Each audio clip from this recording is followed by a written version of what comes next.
Esta mañana estábamos corrigiendo. Ah, yes. Ahí empezamos con la grabación, Nicolás. Dale. Bueno. Damián. ¿Se sumó Nicolás? No, todavía no. Ah.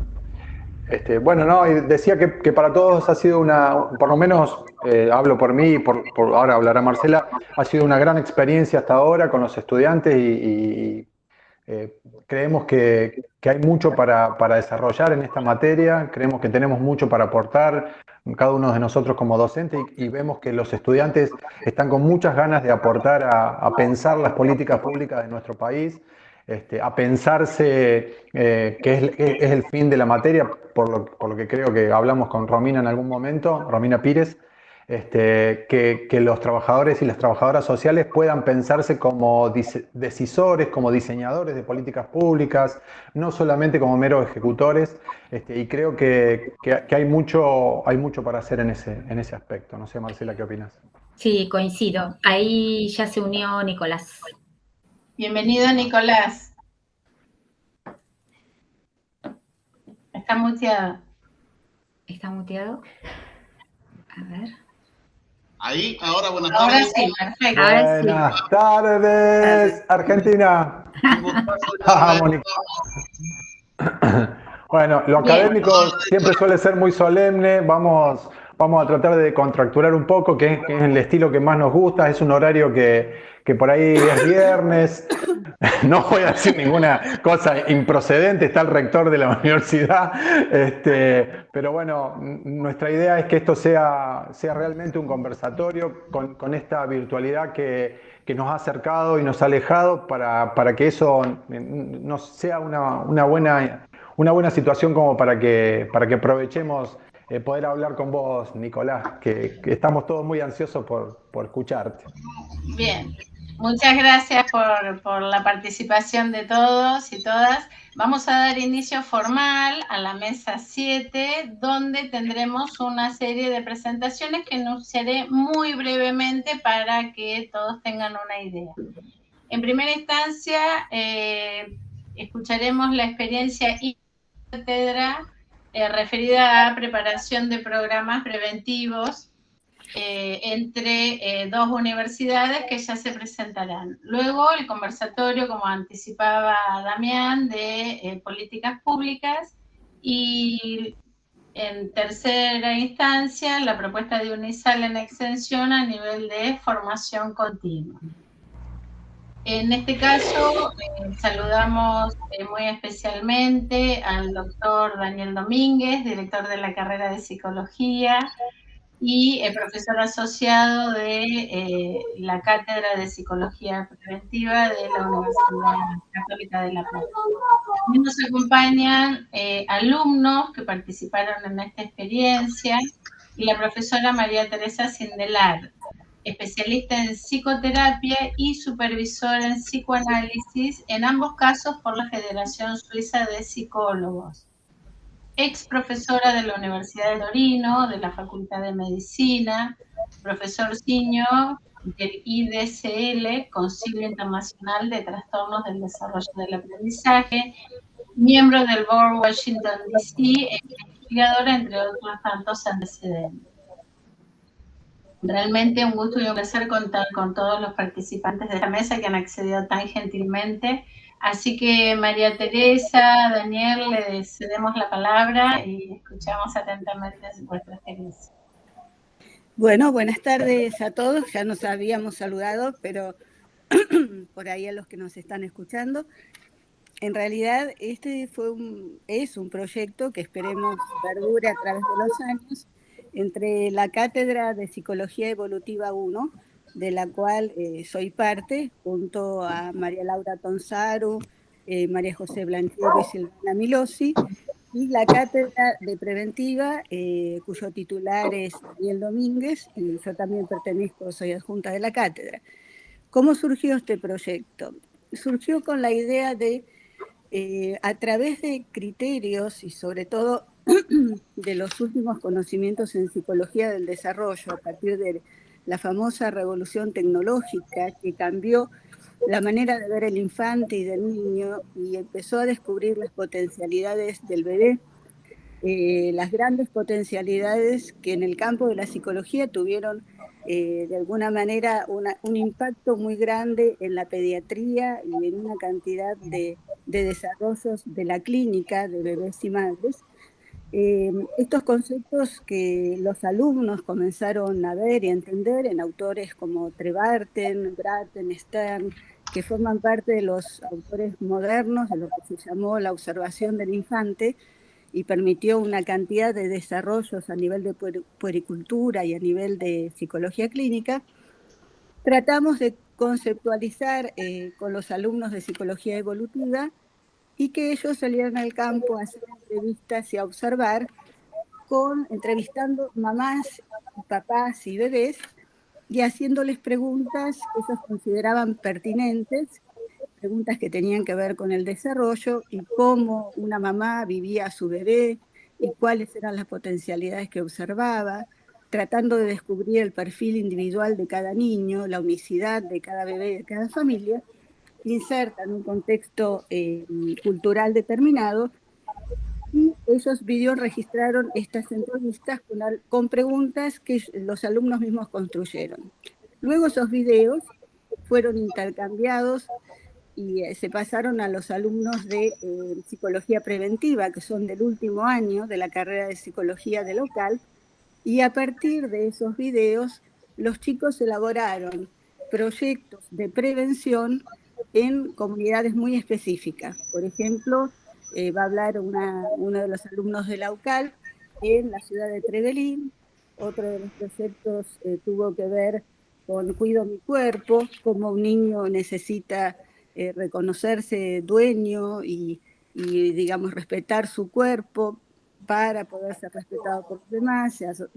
Abordamos el tema del abuso sexual infantil.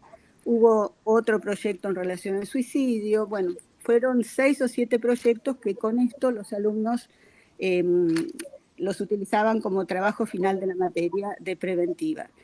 La experiencia contó después con 2 encuentros donde los alumnos intercambiaron opiniones, vivencias. ¿Qué era esto de conocer gente de la misma carrera, de otra ciudad, de otra cultura, con otra visión? Casualmente uno de los proyectos fue sobre prevención del suicidio en Bahía Blanca, o sea que fue una experiencia cruzada, ya que los alumnos de la UCALP se pusieron a investigar la incidencia del suicidio en Bahía y qué se podría hacer, etc. La premisa fue que el proyecto de prevención, que tenía en cuenta estos criterios que habíamos visto de psicología evolutiva, tenía que referirse a una comunidad concreta. No podía ser un proyecto teórico si no tuviera un destinatario que fuera un grupo o una parte de la comunidad. Y sobre todo, obviamente, elegimos comunidades vulnerables o lugares que necesitaban de un proceso construido también con personas de la comunidad. Bueno, más o menos eso fue la temática que trabajamos, y por ahí, Daniel, vos querés explicar algo más y hablar cómo se enfocó el tema de la prevención, y bueno, y veríamos el aporte de los alumnos. Yo simplemente dije estas generalidades porque es bastante largo lo que hicimos. Sí, está bien, hiciste un buen adelanto de lo que estuvimos haciendo. Yo creo que, en primer lugar, es muy auspicioso que nos encontremos en conjunto con una cátedra de políticas públicas. ¿Por qué? Porque nuestra cátedra está más relacionada con esos aspectos que otras cátedras de la carrera de psicología en general, ¿no es cierto? Por ejemplo, nuestra visión respecto de la psicología y de la prevención procura ser una visión amplia que va mucho más allá de lo simplemente, no tan simplemente, pero sí generalmente tomado como tal, que es lo sanitario, ¿no es cierto? Por eso articulamos en realidad funciones con lo social, con lo comunitario, con lo político, con lo económico, con lo cultural. Es decir, procuramos de que sea una mirada amplia, y además los alumnos tienen toda la libertad de elegir lugares y de elegir las propuestas preventivas, ¿no es cierto? Por supuesto que no dejamos de tomar en cuenta los modelos epidemiológicos y también los ordenamientos formales y no formales también que tienen las distintas comunidades, así que utilizamos todo este tipo de herramientas para esto. Y una sola cuestión más para aclarar antes de darle paso a las chicas que estuvieron trabajando. La ciencia en general con relación a la prevención no tiene articulaciones muy seguras en el sentido que lo tiene con respecto al reconocimiento de aspectos más primarios, más sencillos, las causas de las cosas y demás. La prevención es una apuesta a futuro en todas las entidades académicas y, bueno, muy especialmente en la psicología, con lo cual aquí es donde cobra una importancia bastante peculiar, digamos, los dichos de San Juan Pablo II en Fides et Ratio, y poco más adelante los dichos de el entonces cardenal Ratzinger en una charla con el filósofo Habermas, digamos, a donde conversaron también estas relaciones y equilibrios que deben encontrarse entre fe y razón, ¿no es cierto? Bueno, esto es todo por mi parte. Si quisiera dar paso a las chicas si quieren comentar algunas de las experiencias que tuvimos y que comentaron ya en otra oportunidad con los chicos de UNISAL.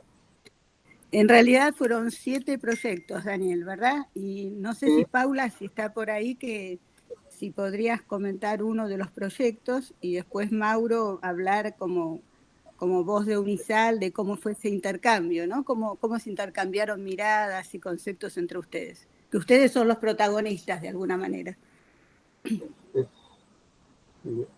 Paula, ¿estás por ahí? Había estado otra chica, David, nada más un segundo. Delfina, bueno. Bueno, cualquiera, la que quiera, o el que quiera, UNISAL. Bueno, buenas tardes, yo quería presentarme, me llamo Paula Moreno, soy de la ciudad de La Plata, pero hicimos un proyecto con los profes y nuestras compañeras, Cata, Gabriela, Heather y yo, un proyecto muy lindo con niños de Trevelin, que es entre los 6 y los 11 años. Este proyecto, primero, bueno, nos planteamos la idea de pensar en un programa preventivo, y para pensar un programa preventivo uno tiene que entender que son actividades que se focalizan, que se delimitan y se controlan, pero destinadas a tratar de acciones determinadas, ¿no? No solo se plantea algo que tiene que ver con una cuestión del deseo o de ideales para cumplir, sino cosas concretas. Entonces, desde nuestra visión, tratamos de buscar un grupo etario de niños y encontramos en Trevelin, en la ciudad del sur, un grupo vulnerable con antecedentes y situaciones de violencia infantil. A veces, y muchas veces, lamentablemente, por parte de sus propios familiares. Y bueno, todas estas cuestiones nos hicieron pensar en qué planes podíamos proponer. La idea nuestra es que qué hacíamos si trabajábamos con niños en esta situación vulnerable. Entonces planteamos talleres.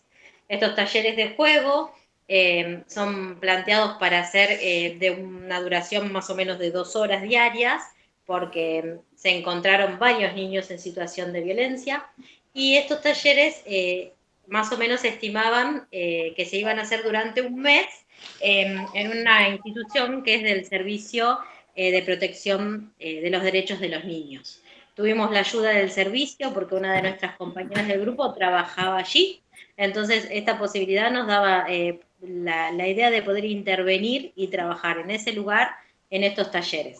Se pensaron en cuestiones de la vida cotidiana, se pensaron en cuestiones como la higiene personal primero, en jugar con esos niños. Los distintos talleres fueron enfocándose en cómo prevenir la violencia y también en algún modo tratar de que estos niños puedan encontrar otras herramientas brindadas desde nuestra posición.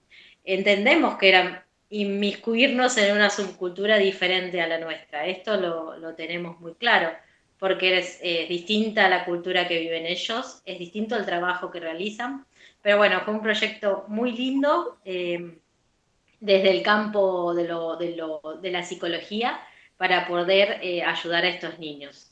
Ese taller, a mí me tocó el taller de un juego de la pelota, y ese taller implicaba que hubiera unas preguntas que se iban haciendo y los niños iban respondiendo, y se le pasaba la pelota al niño y el niño respondía.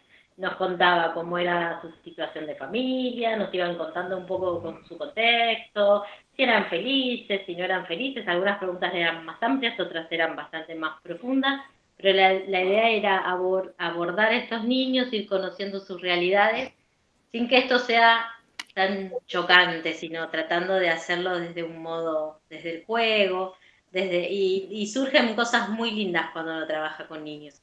Fue una experiencia hermosa, es una experiencia que queremos concretar en algún momento si fuera posible, y la idea es hacerlo allá en Trevelin. No sé si vamos a poder viajar, pero bueno, es una de nuestras propuestas. Otro día con más tiempo, si tienen ganas, si se hace otra reunión, les contamos bien cómo fue. Cómo no, con todo gusto, muchas gracias. Escuchamos a los jóvenes que participaron.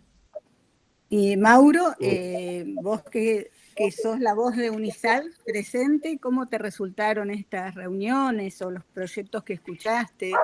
¿O qué te sirvió de todo lo que vimos respecto al perfil individual de cada niño, al respeto por ese perfil individual, a los nuevos adelantos de buscar siempre el potencial de salud en toda persona y en toda familia? ¿Cómo te resultó este intercambio? Si nos podés contar un poquito tu experiencia desde Unisal. Sí, buenas tardes a todos.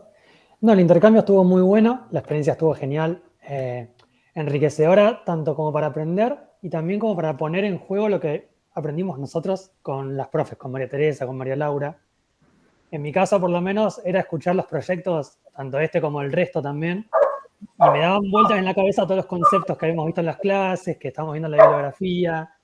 También es una manera muy práctica de poner, digamos, en acción todo lo que habíamos aprendido.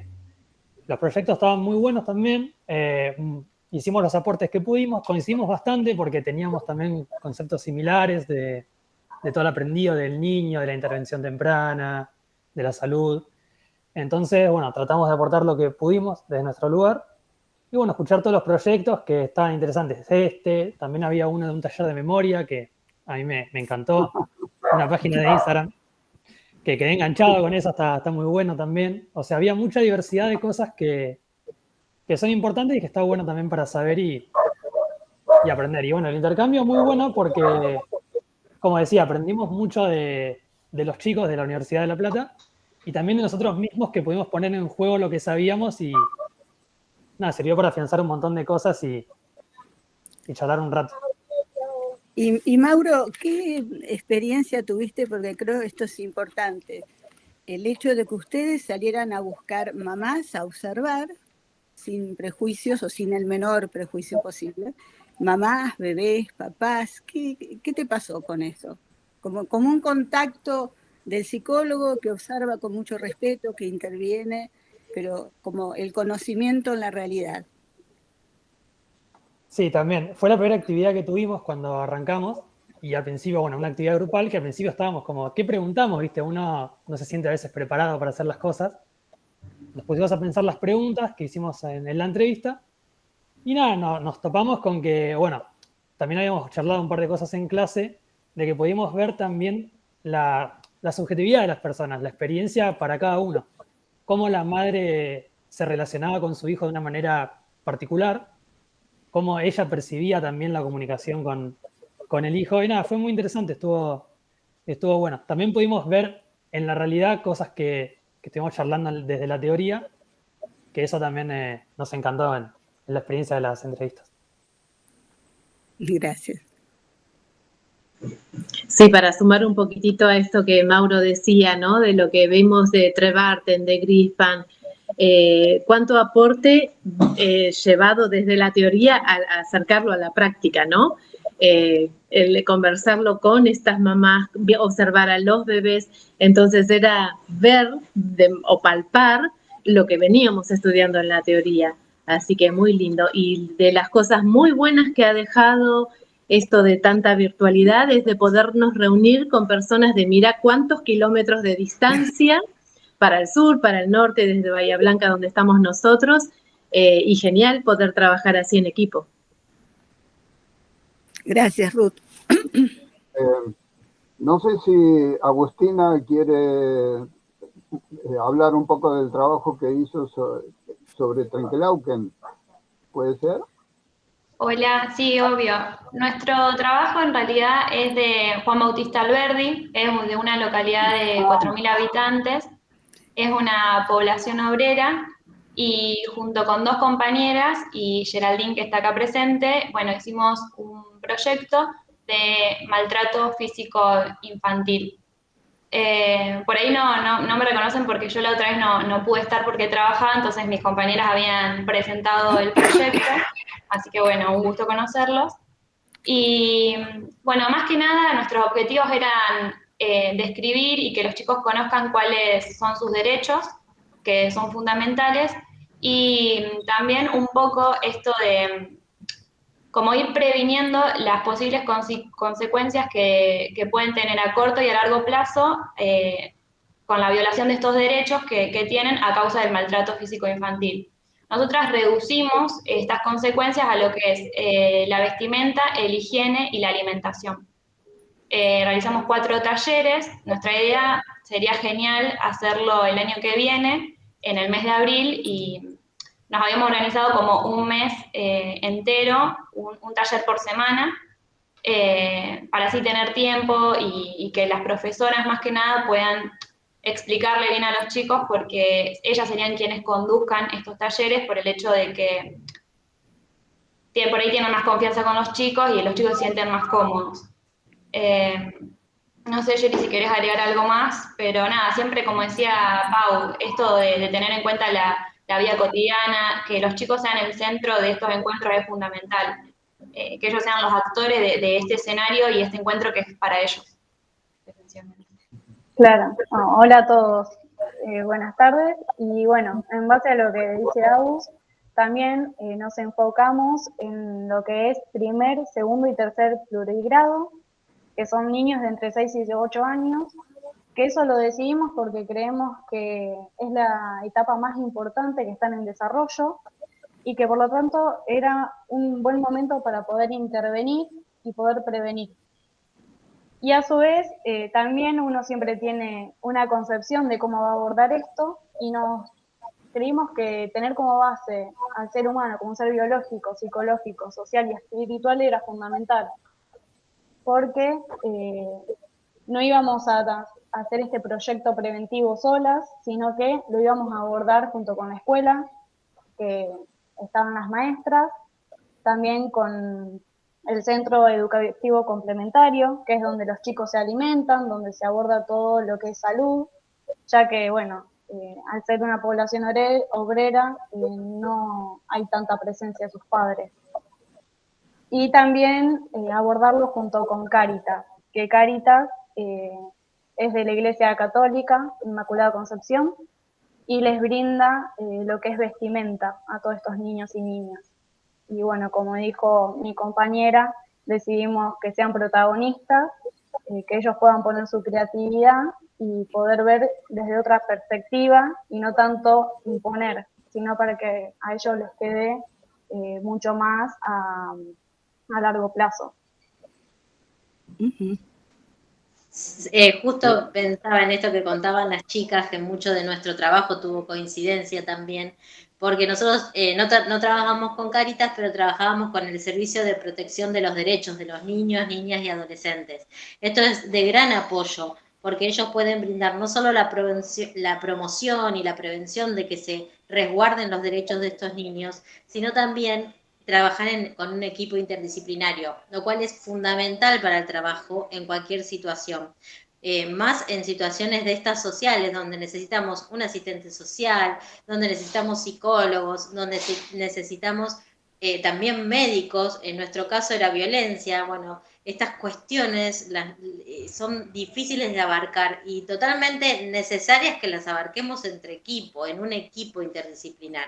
Estas cuestiones hacen que uno pueda plantearse la prevención, pero no solamente como una mera idea, sino como que ir más allá, a cuestiones concretas. Así como las chicas tenían a Cáritas, nosotros tenemos el servicio de protección que va a poner las cosas, o por lo menos en la medida de las posibilidades, en un lugar para cuidar a estos niños que están en situación de vulnerabilidad. Sí, una cosa que yo quería agregar, que vimos mucho y que por ahí sirve de unión, son algunos conceptos, por ejemplo, de Trevarten. Trevarten, un autor muy moderno, todavía vive, de la Universidad de Edimburgo. Él dice que el ser humano nace preparado para la comunicación y para buscar compañeros de juego. O sea, ¿por qué decíamos esto como importante? Porque eso abre el campo a que el principal interlocutor es la mamá, pero también los otros seres humanos pueden brindar distintos estilos comunicacionales que desde el momento después del nacimiento, el bebé está preparado para aceptar. O sea, no hay una situación cerrada, porque si no, la suerte estaría echada y, digamos, si la mamá o nadie le puede dar al bebé nada, ese bebé estaría perdido. Con estos conceptos de la potencialidad con que nace el ser humano, a buscar otros compañeros que son aquellos que lo significan como ser humano y con los cuales va a establecer distintas relaciones también especiales, nosotros podemos ver cómo a través de estos proyectos de prevención y otras figuras uno puede darle otra oportunidad al ser humano, abordándolo desde otra óptica. Entonces, para nada la suerte está echada, digamos, no es una cuestión de determinismo que si la situación social es terrible, no hay posibilidad de resiliencia, siempre alguien puede dar. Y un poco el proyecto de todos los chicos estuvo destinado a eso, ¿no? A través de otros interlocutores. Obviamente, cuanto más precoz sea la intervención, mayores chances tenemos, también por lo que se sabe de la plasticidad cerebral en este momento. Pero creo que la oportunidad viene cuando podemos prevenir en situaciones concretas con estos conceptos con que estuvieron trabajando los chicos. Quería agregar esto para dar el link. En Braselton, cuando vos nos leías algunos textos y hemos leído que sabemos que los niños venían al mundo como con un temperamento biológico, pero que no es, digamos, una tabula rasa, digamos, que los padres como que debían ir llenando y que desde sus inicios el bebé iba a contribuir a su propio desarrollo, pero con ese otro al lado, ¿no? Con ese otro tan importante. Por eso tanto la situación de las chicas como la situación del caso nuestro también era tan importante prevenir para cuidar a estos niños, ¿no? Para cuidar las futuras generaciones, porque había situaciones, nosotros por lo menos donde estábamos, que era muy difícil desarraigar, y esto lo hablamos mucho entre nuestras compañeras mientras hacíamos el trabajo, desarraigar la situación problemática de esa criatura. Pero sí pensábamos cuánto podemos hacer por aquellos que vienen después, ¿no? Entonces esa era, uno solo que pudiéramos ayudar, era una semilla que pudiera hacerle bien y dar algo bueno para la sociedad, para el pueblo, para estos nenes que necesitaban. Entonces, bueno, estos autores, Braselton, Trevarten, sí han sido significativos y los hemos usado.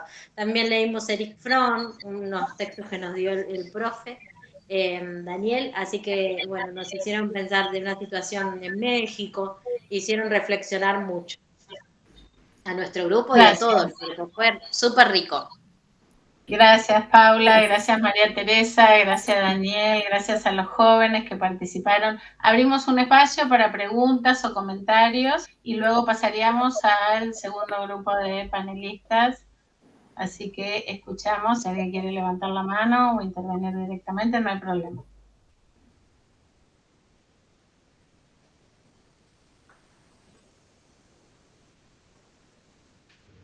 Felicitaciones, la verdad que muy lindo el trabajo. Felicitaciones. Gracias. Gracias. Mucha experiencia y sin duda muchas nuevas ideas, ¿no es cierto?, para seguir adelante.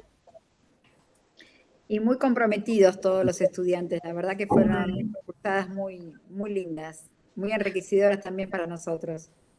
Sí, sí, coincido y realmente me parece que trabajar, digamos, poner el foco en la prevención creo que es fundamental, sobre todo en el trabajo con infancias y juventudes, ¿no? Creo que es algo que si bien es importante la asistencia cuando ya la situación está, digamos, instalada, pero nunca olvidar, digamos, este eje que es la prevención, ¿no? Creo que eso es esencial en cualquier proyecto donde se quiera, digamos, trabajar con una comunidad y pensarla a futuro, ¿no? Así que felicitaciones a todos los que contaron los proyectos, realmente muy interesantes. Interesante. Muy amables, muy amables. Gracias. Ahora daríamos paso al conversatorio. Y Marcela, yo te pediría por favor que vos presentes a Nicolás y bueno, si deseas hacer una presentación del equipo. Adelante, por favor. Un gusto tenerlos aquí también. Gracias, Laura. Bueno, le damos formalmente la bienvenida al licenciado Nicolás Fusca. Nicolás, no sé si nos escuchas bien. Nicolás es licenciado en Trabajo Social. Te damos la bienvenida, digamos, a estas jornadas de extensión. Realmente estamos sumamente agradecidos de que puedas compartir con todos los presentes tu mirada, tu experiencia, tu trayectoria con respecto a un tema, digamos, que para nosotros que estamos junto con Damián en la carrera de Trabajo Social y en la materia de políticas públicas sectoriales, nos parece sumamente interesante poder, digamos, poder conversar y tomar un momento de reflexión sobre las políticas públicas y la gestión. Nicolás, además de ser licenciado en Trabajo Social, es docente investigador en la Universidad Nacional de La Matanza, tiene una especialización en planificación, gestión, ejecución y evaluación de políticas sociales. Ha publicado, digamos, y presentado innumerables trabajos en congresos internacionales y nacionales. O sea, tiene un extenso recorrido académico y me parece que es un privilegio que podamos escucharte y preguntarte y conversar un poco sobre este tema tan crucial en este momento, sobre el tema de las políticas públicas y la gestión. No sé, Damián, si querés decir algo más. No, lo vamos a escuchar a Nico y bueno, después veremos si le hacemos algunas preguntas. Bueno, muy buenas tardes a todos, a todas. Primero agradecerles fundamentalmente la posibilidad de poder compartir, intercambiar. Marcela, es demasiado todo lo que has dicho.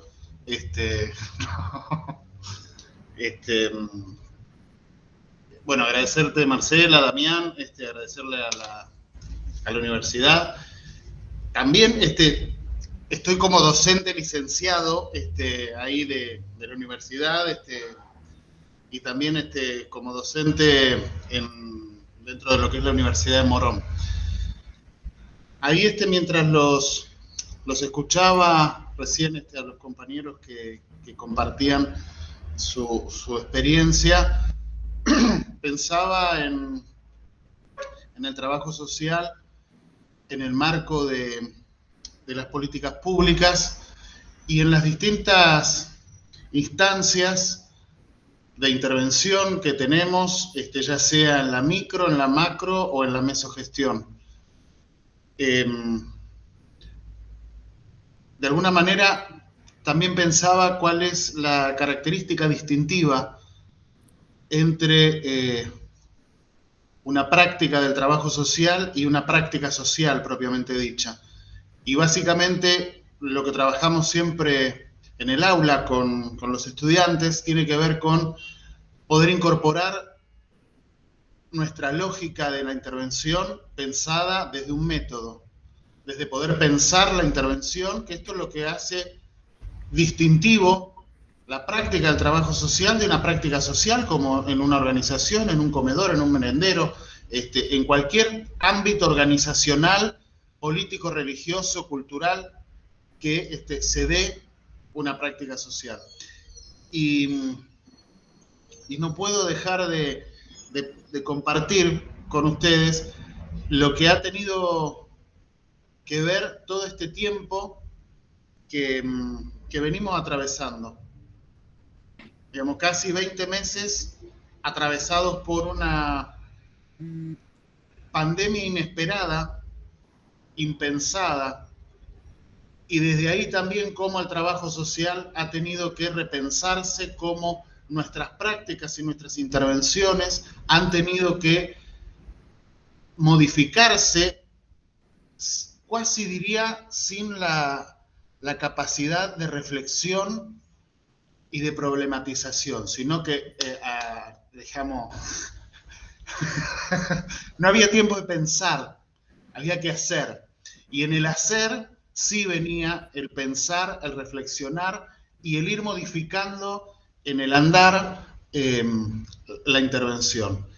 Por ahí también con algunos compañeros de la Universidad de Buenos Aires, el año pasado también con algunas experiencias que fueron llevando adelante, de la carrera también de trabajo social, hablábamos de la esencialidad del trabajo social en este contexto. Y yo compartía que de alguna manera todo lo que tenía que ver con el trabajo vinculado a las fuerzas de seguridad, al personal sanitario, que había estado contemplado dentro de los decretos de las emergencias como personal esencial. Y decía, ¿alguien dudaba que los trabajadores sociales estamos dentro de este personal esencial y que en lo personal, la verdad que después de 20 meses, ese concepto de la burbuja, ese concepto del aislamiento, ni me enteré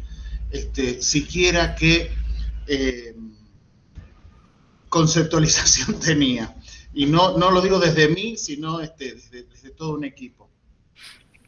Me gustaría también poder pensar y compartir con ustedes desde lo que es la práctica que llevamos adelante, digo, más allá del campo de la docencia y del poder compartir procesos de formación académicos dentro del trabajo social, me toca en suerte llevar adelante los destinos de la Secretaría de Desarrollo Social del municipio de La Matanza, en donde necesariamente la práctica en materia de la cuestión social constantemente lleva adelante mucho vaivén y mucho repensar constantemente. Y desde ahí, todos nuestros dispositivos, nuestros espacios y nuestras instancias de abordaje en materia de cuestión social son centros de práctica para los estudiantes, porque creo que necesariamente, y esto desde nuestra función académica, la práctica social no puede estar vinculada a un proceso teórico sin la inserción en el campo constantemente y sin poder generar estos espacios de reflexión en la praxis, porque la realidad que se impone y ese campo que exige ser conquistado constantemente hace que nuestra práctica tenga que ser modificada cuasi de manera cotidiana. Entonces, digo,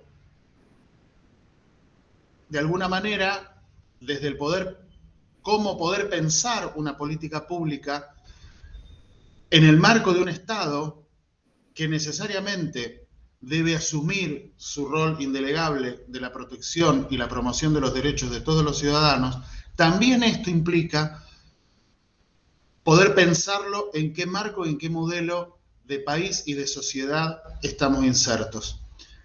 Y desde también una perspectiva en donde la asistencia social históricamente está vinculada a algunos sectores y no está tomada como un plano esencial de los derechos humanos. Digo, si yo voy al médico porque tengo alguna patología o alguna enfermedad, voy a estar recibiendo asistencia médica.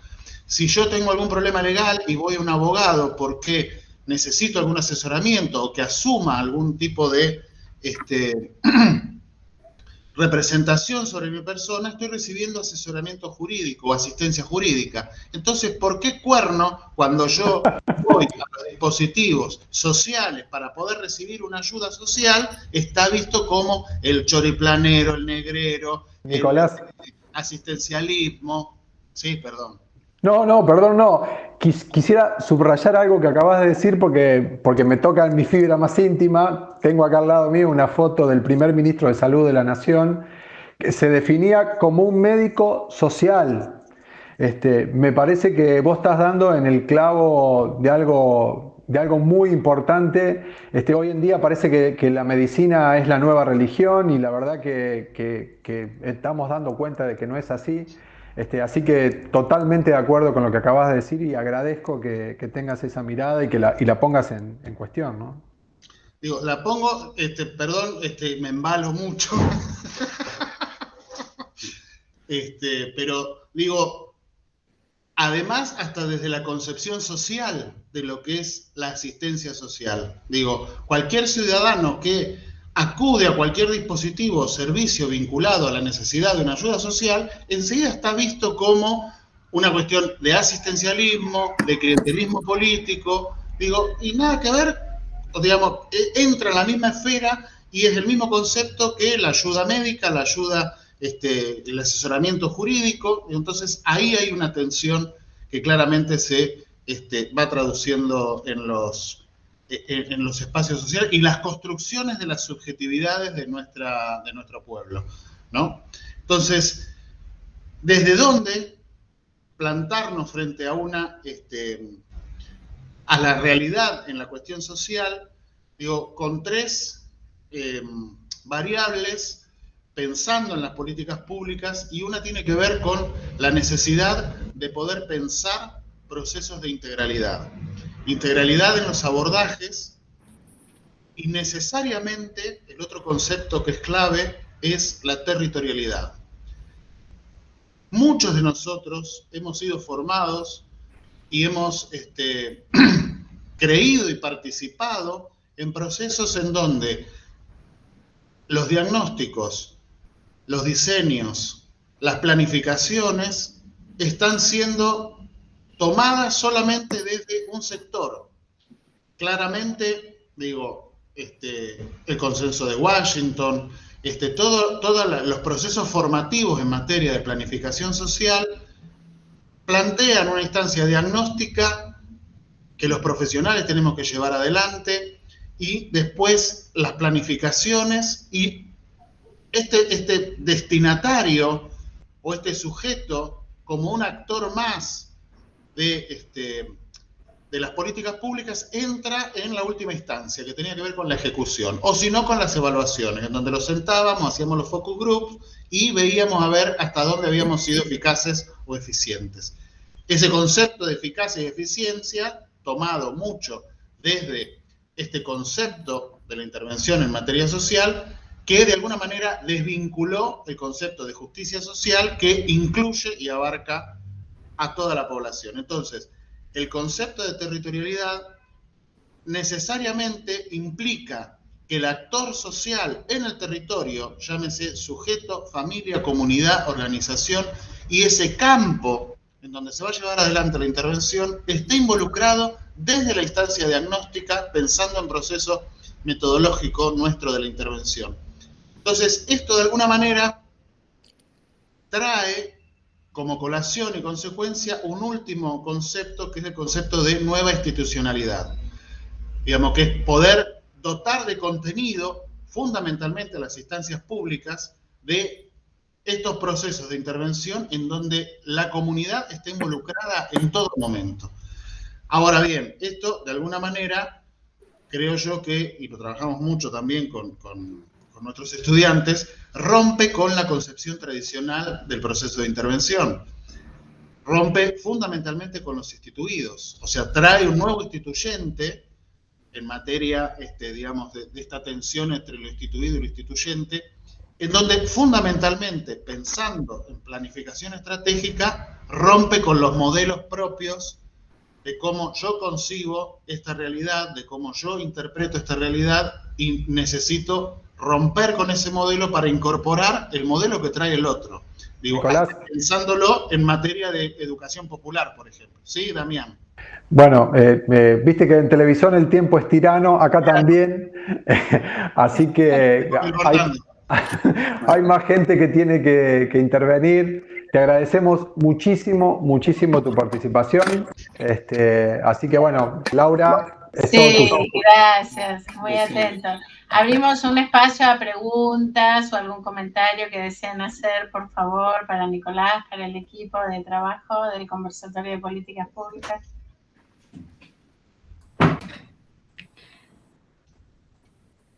Sí, yo, digamos, coincido en esta mirada, digamos, con Nicolás con respecto a poner, digamos, a la integralidad de los abordajes, ¿no? Pensar, digamos, la cuestión social no como compartimentos fragmentados, o sea, como cuestiones fragmentadas, sino, digamos, como un todo y corrernos de esta idea, digamos, de diagnóstico de la situación para pensar en el análisis situacional, ¿no? Como una mirada mucho más amplia, poniendo, digamos, en valor, digamos, a los actores de ese territorio y fundamentalmente esto de que se vuelvan protagonistas, no meros receptores de una política pública. Me parece que el verdadero desafío para los trabajadores sociales es poder, digamos, fortalecer esta mirada, ¿no? De la territorialidad, de este enfoque más integral, como para que realmente las políticas públicas tengan el verdadero impacto, ¿no? Que esperamos todos. Así que realmente un placer compartir con vos y escucharte, ¿no? Como colega en este caso. Excelente propuesta por parte de los integrantes del equipo. Sí, Daniel. Si me permiten, solamente un minuto, porque quería compartir con ustedes dos indicadores que hacen a la necesidad de este replanteo constante. En mi caso personal, particular, como profesional, en el campo de lo social, en el caso nuestro, aquí en La Matanza, en el año 2003, nosotros teníamos un abordaje en materia de asistencia alimentaria con 70.000 familias. Después, yo fui también secretario de Desarrollo Social en el periodo 2011-2015. Yo entregué esta secretaría con una asistencia de 6.000 familias y 85 comedores funcionando en toda la extensión del territorio de La Matanza. La vida me llevó a tener que retomar esta Secretaría de Desarrollo Social en diciembre del 2019 y me encuentro con un abordaje familiar de asistencia alimentaria de 70.000 familias, 100.000, perdón. O sea, 2003 eran 70.000, 2015 eran 6.000, 2019 eran 100.000 y 490 comedores.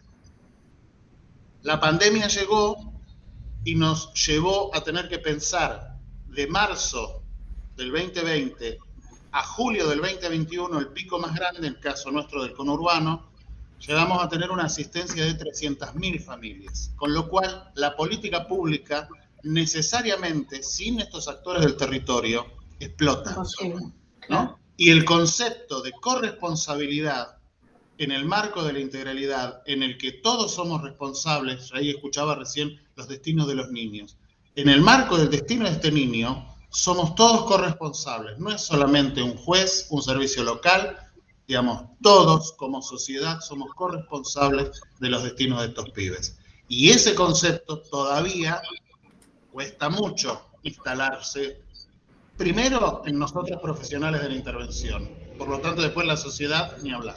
Me callo la boca. Gracias, gracias. Daniel, usted había levantado la mano.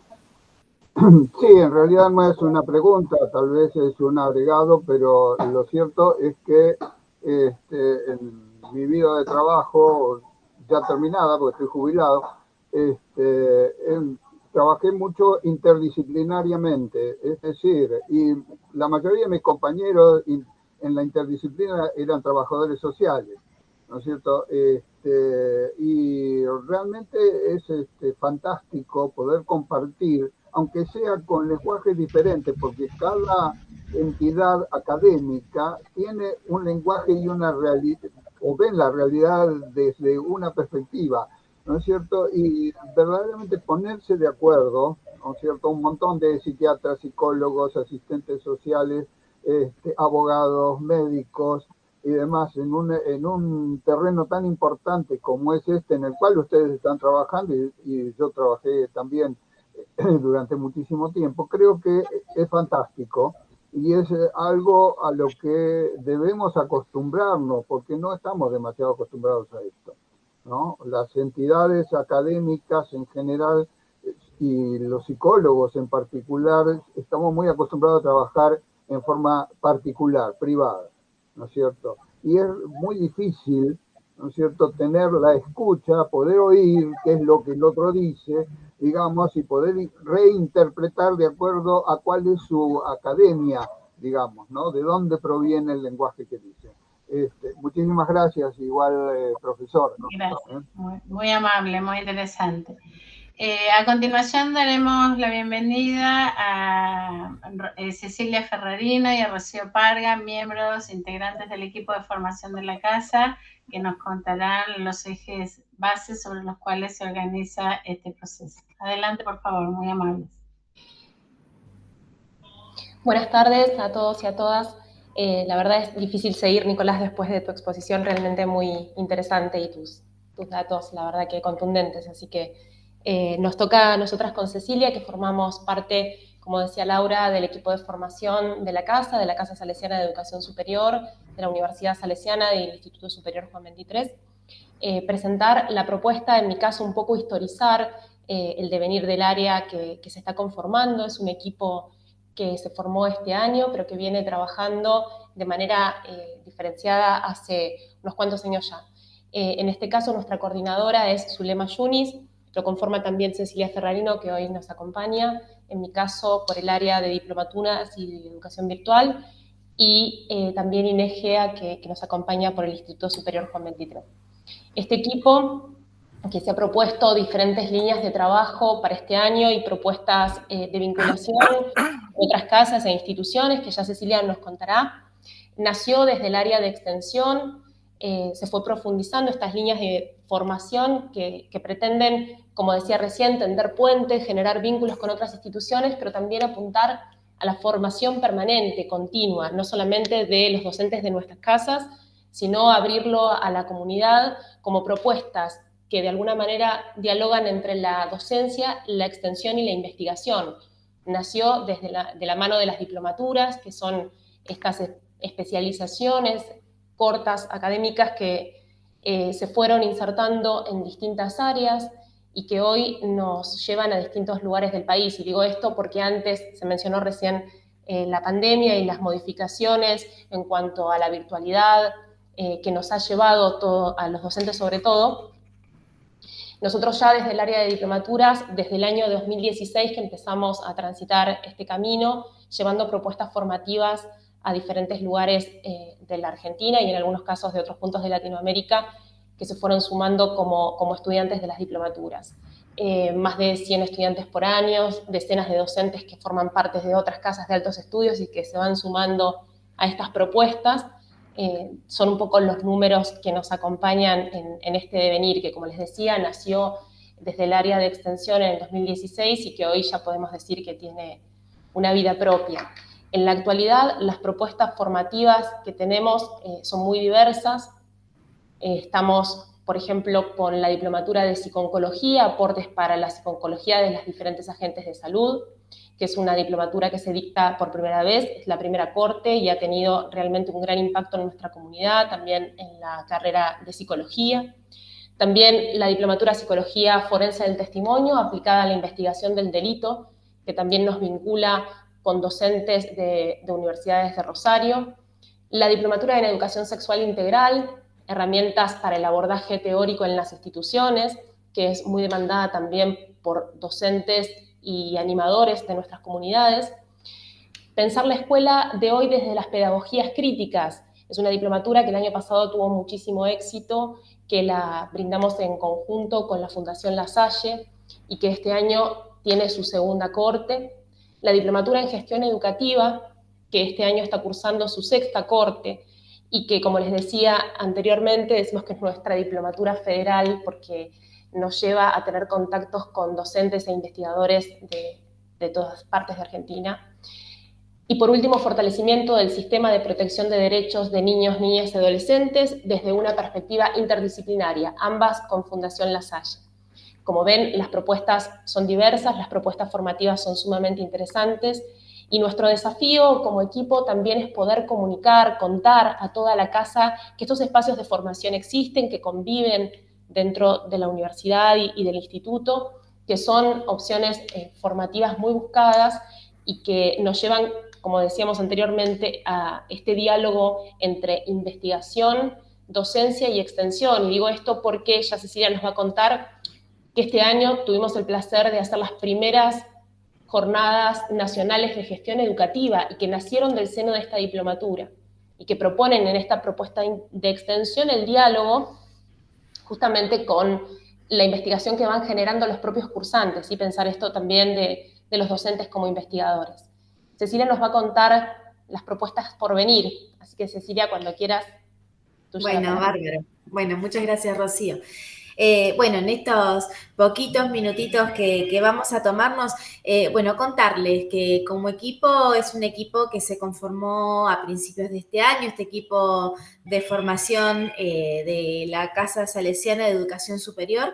El sentido que tiene este equipo va en una doble línea. En una doble vía. Somos un equipo que, como dice el director general de la casa, es un equipo que está, digamos, para responder en términos de servicio y de soporte para el diseño de distintas propuestas de formación. ¿Qué es lo que hicimos durante el año 2021? Bueno, en primer lugar, conformarnos como equipo de trabajo, que tiene que ver justamente con el diseño de propuestas de formación que pueden tener, digamos, pueden ser de distinto tipo, pueden, digamos, jornadas, cursos universitarios, bueno, diplomaturas, ¿sí? Bueno, digamos, hay un amplio abanico. Bueno, a partir de nuestra tarea, ¿sí? Lo que hicimos fue priorizar acciones y avanzar en términos de diseño y de desarrollo de algunas. ¿Sí? Bueno, ¿qué es lo que pudimos hacer en lo que va del año? Bueno, propusimos clases abiertas en el marco de asignaturas que abrieron sus puertas y, digamos, invitamos a conversaciones que se daban dentro de las asignaturas, ¿sí? A quienes se sintieran convocados para ello. Bueno, en este sentido tuvimos la presencia de Patricia Redondo y la presencia de Pablo Gentili, ¿sí? En clases de una de las asignaturas de la licenciatura en educación, que es Corrientes Pedagógicas Contemporáneas. También pusimos en marcha las primeras jornadas nacionales de gestión educativa, como mencionaba Rocío, que tienen que ver claramente con antecedentes de la, digamos, que responde a algunos antecedentes académicos de UNISAL, tiene que ver con la diplomatura, ¿sí? Y también con avanzar, ¿sí? En esa línea respecto a la generación, ¿sí? Tal vez de otras posibilidades de formación. También estamos trabajando en el acompañamiento para el diseño de distintas propuestas para el ciclo lectivo 2022 que responden a requerimientos de distintas organizaciones e instituciones. Bueno, estamos, digamos, hay varias acciones que están en marcha, que están en curso. Estamos trabajando con un equipo de la licenciatura en Trabajo Social en el diseño de una diplomatura que justamente tiene que ver con las políticas públicas, ¿sí? Y las infancias, un tema que abordó otro equipo en esta mesa. También estamos trabajando con un equipo de la licenciatura en comunicación social. Bueno, lo veo a Diego aquí presente, en una diplomatura que tiene que ver, es decir, hablo de ejes generales porque está en construcción, ¿sí? Una diplomatura que tiene que ver con gestión de la comunicación en instituciones y organizaciones. También hay una diplomatura que está en diseño con otros compañeros y que refiere a problemáticas ambientales, abordajes didácticos, construcciones didácticas a propósito, ¿sí?, del tema, ¿sí?, problemáticas ambientales. También hemos retomado el contacto con el equipo de formación de OEI para conocer qué propuestas tienen, digamos, pensado para el año 2022 ¿sí?, avanzar en la co-construcción de propuestas que tienen que ver fuertemente con educación y trabajo, que es una de las demandas que hemos recibido como equipo de formación. Bueno, hasta acá diplomaturas. Hacia adelante también estamos pensando en jornadas, ¿sí? Las segundas jornadas nacionales de gestión educativa, que ya, digamos, en agenda la tenemos en agosto, como fueron las primeras jornadas nacionales de gestión educativa, que fue un evento académico que convocó a más de 2.000 personas, registramos más de 2.000 inscripciones en estas jornadas. Así que estarían las segundas jornadas de gestión educativa para el mes de agosto, también con colegas de psicopedagogía, la veo Laura aquí, por la dirección del tramo del ciclo licenciatura en psicopedagogía, y también, ¿sí?, la directora de psicopedagogía del Instituto Superior Juan 23. Bien, estamos pensando, están proyectando, ¿sí?, las compañeras y nosotras haciendo, ¿sí?, el servicio y el soporte para unas jornadas de psicopedagogía que van a tener, tienen previstas 2 entradas, 2 encuentros, uno en el mes de mayo, otro en el mes de septiembre, y el eje sobre el que van a trabajar es identidad profesional. Y también hay en agenda unas jornadas de trabajo social que podrían ser en el mes de junio, ¿sí? Bueno, todo esto que está en condicional forma parte de lo que está, como les decía antes, está en construcción, es, digamos, la agenda sobre la que estamos trabajando para el año 2022. Esta agenda tiene que ver con el trabajo colaborativo con distintos actores institucionales para la organización de lo que queremos hacer. Este equipo de formación ACE, yo estaba pensando a propósito del título de estas jornadas de investigación y extensión, pensar para hacer, hacer para transformar. Bueno, este equipo de investigación ACE hacemos y mostramos cómo lo hacemos, invitamos a sumarse, ¿sí?, para hacer y si no se puede, aportar en términos, es decir, si no pueden sumarse a participar, ¿sí?, activamente en lo que vamos diseñando.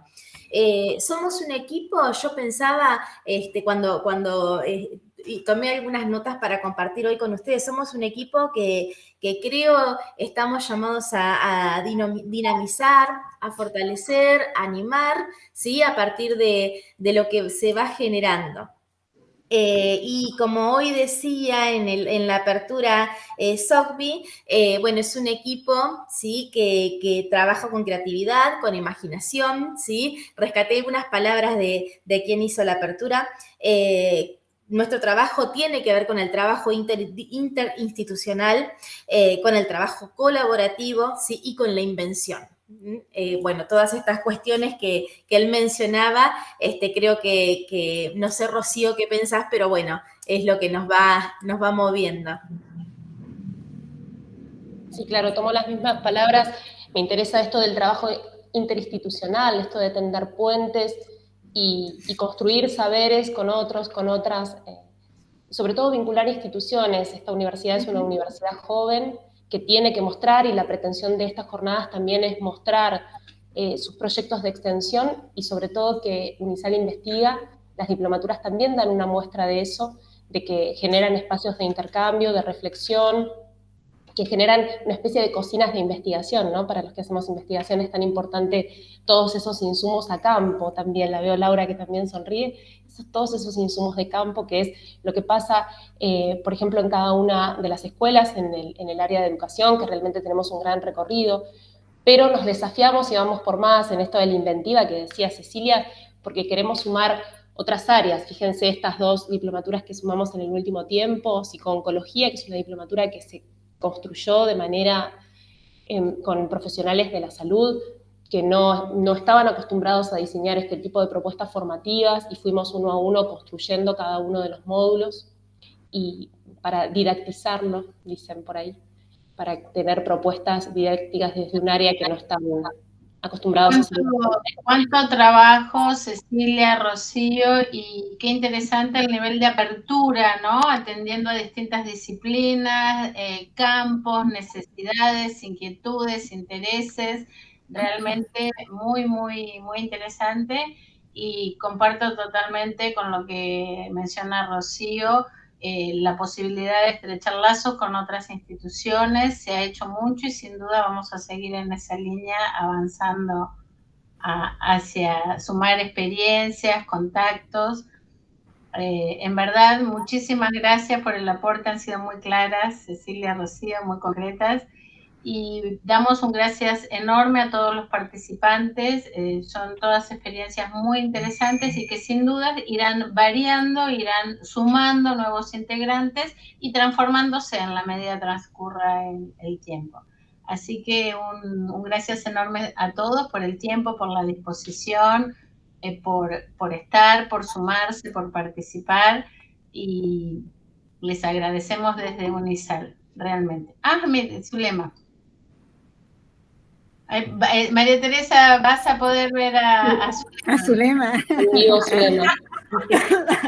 Exclusivamente, Zulema. Zulema es la coordinadora del área de formación, que tenía otro compromiso. Nos quedamos nosotras, María Teresa, si vos podés, por favor, un minutito con Zulema y por ahí con las chicas, para propiciar el encuentro. Bueno, damos por cerrada la mesa y bueno, los esperamos en las próximas mesas que tenemos. Y 20:45 tenemos el cierre y el brindis, si se quieren sumar, con todo gusto.